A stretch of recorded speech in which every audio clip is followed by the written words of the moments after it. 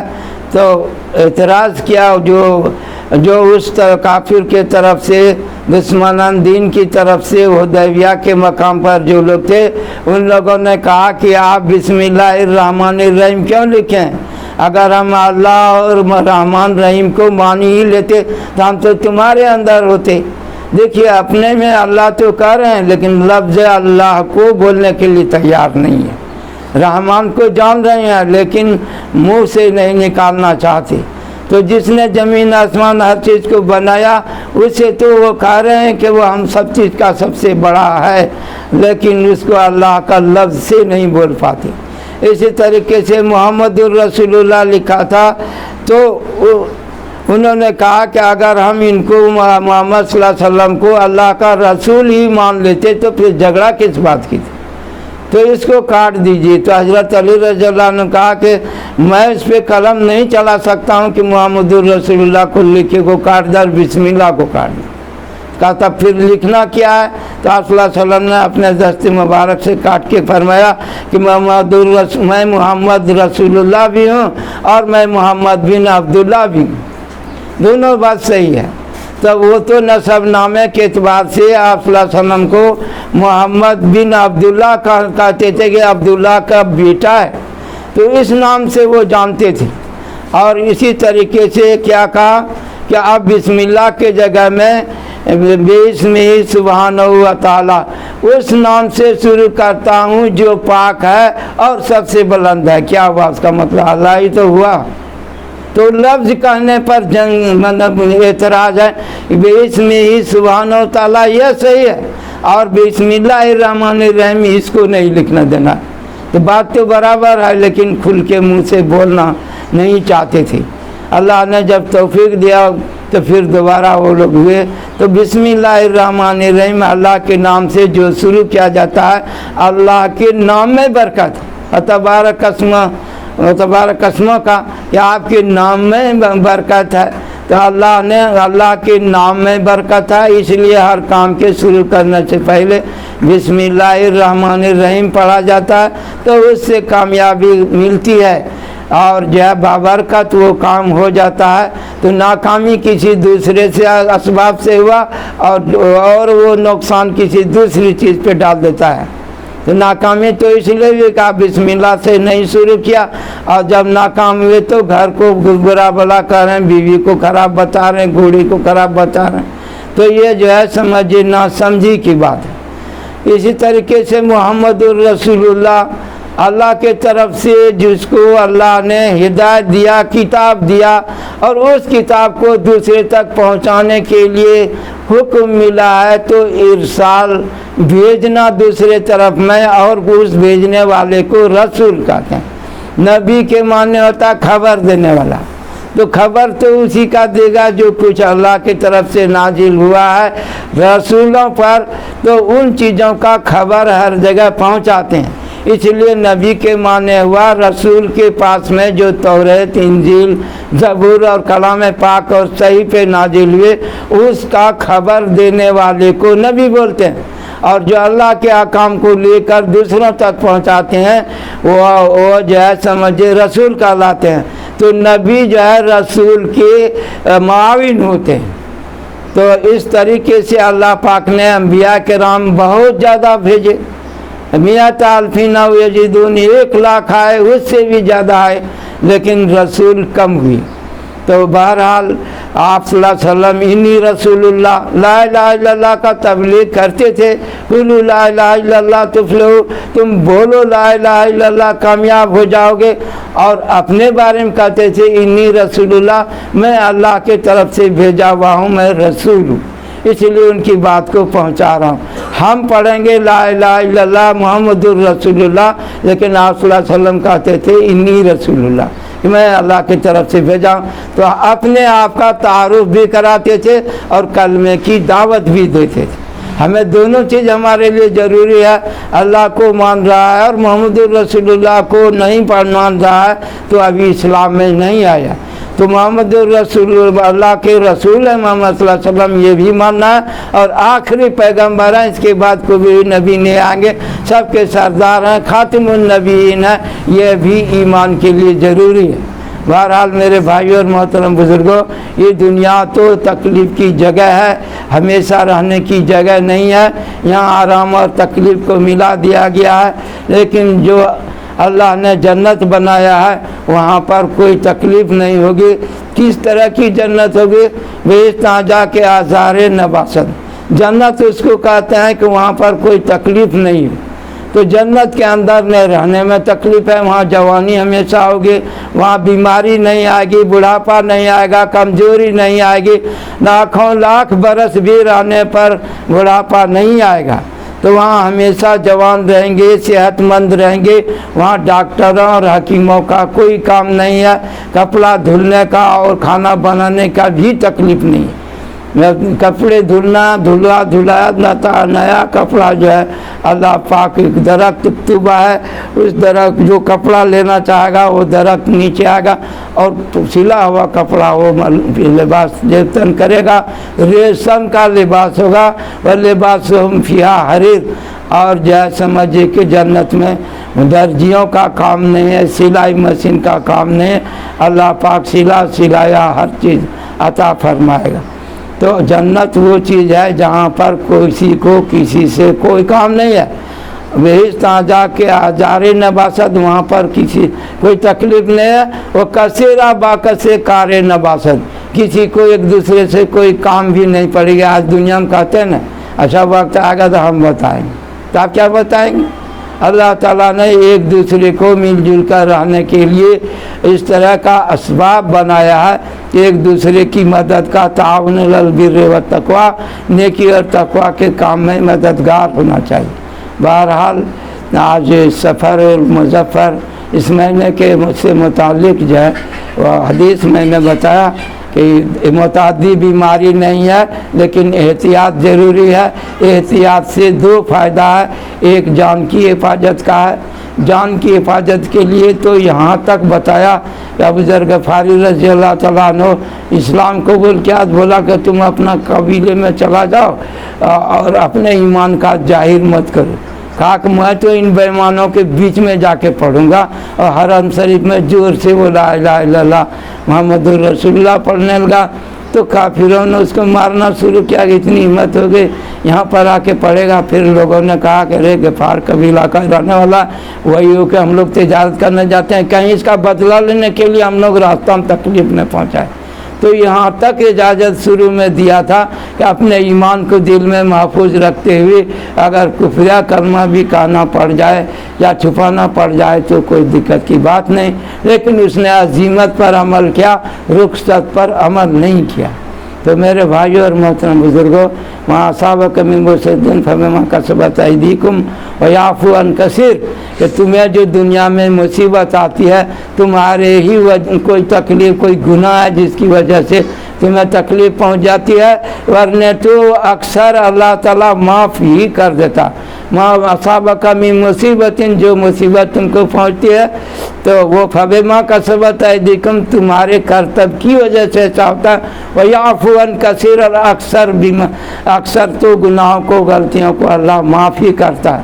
جہاں تک پوری دنیا کا سوال ہے تو بتایا ظاہر الفساد فی البر والبحر بما کسبت ایدی الناس, کہ لوگوں نے, صرف مسلمان کی بدعملی سے نہیں, انسانوں کے غلط اعمال کی وجہ سے پورے عالم میں فسادات رونما ہوتے ہیں.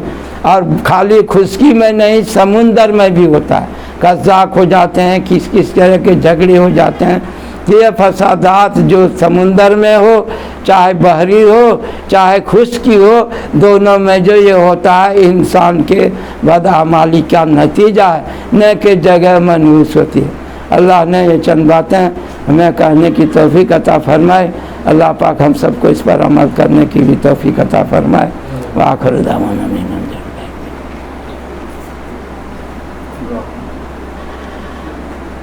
اللہ الذی ہدانا لہذا وما كنا لنهتدي لولا أن هدانا الله فتقبل هذا وجعلنا من المسلمين۔ الہ العالمین ہمارے اس مجلس کو قبول عطا فرما، اس میں جو باتیں کہی گئی ہیں جس میں بھول چوک ہے سے معاف فرما، اور جو اچھی باتیں تو نے کہنے کی توفیق عطا فرمائے اللہ اس پر عمل کرنے کی توفیق عطا فرما۔ حاضرین کے گناہوں کو معاف فرما، سامعین کے خطاؤں کو درگزر فرما۔ جو بھی بڑے چھوٹے گناہ بھول چوک سے ہوا ہے، چاہے جان کر کے ہوا ہو، دن کے اجالے میں راجا رات کے اندھیروں میں، الہ العالمین تو ہم سب کے سارے خطاؤں کو معاف فرما۔ اللہم اغفر امت محمد صلی اللہ علیہ وسلم، اللہم فرج عن امت محمد صلی اللہ علیہ وسلم، اللہم ارحم علی امت محمد صلی اللہ علیہ وسلم، اللہم اعز الاسلام والمسلمین، اللہم اعز الاسلام والمسلمین، اللہم اعز الاسلام والمسلمین، اللہم انا نسألک علما نافعا رزقا واسعا وقلبا خاشعا ودعاء متقبلا وشفاء من كل داء۔ ربنا اغفر لي وللمؤمنين والمؤمنات والمسلمين والمسلمات الأحياء منهم والأموات إنك سميع قريب مجيب الدعوات۔ الہ العالمین جن لوگوں نے ہمیں دعا کے لیے کرنے کے لیے کہا ہے، یا اس نے لکھا ہے یا اس کا مجھ پر حق ہے یا مجھ سے دعا کرانا چاہتے ہیں، اللہ ان کے بھی تمام جائز مقصد کو پورا فرما۔ جو بیمار ہیں اللہ بیماروں کو شفائے کاملہ عاجلہ مستمرہ عطا فرما۔ جو پریشان حال ہیں ان کی تمام پریشانیوں کو دور فرما۔ جو مقروض ہو گئے اللہ ان کے قرض کی ادائیگی کی سبیل پیدا فرما۔ الہ العالمین جو ذاتی گھر خود کا گھر کے لیے دعا کرنے کہا ہے، اللہ ان کا ذاتی گھر عافیت حفاظت کے ساتھ عطا فرما۔ الہ العالمین جو کاروبار میں ترقی برکت چاہتے ہیں ان کے کاروبار میں ترقی اور برکت عطا فرما۔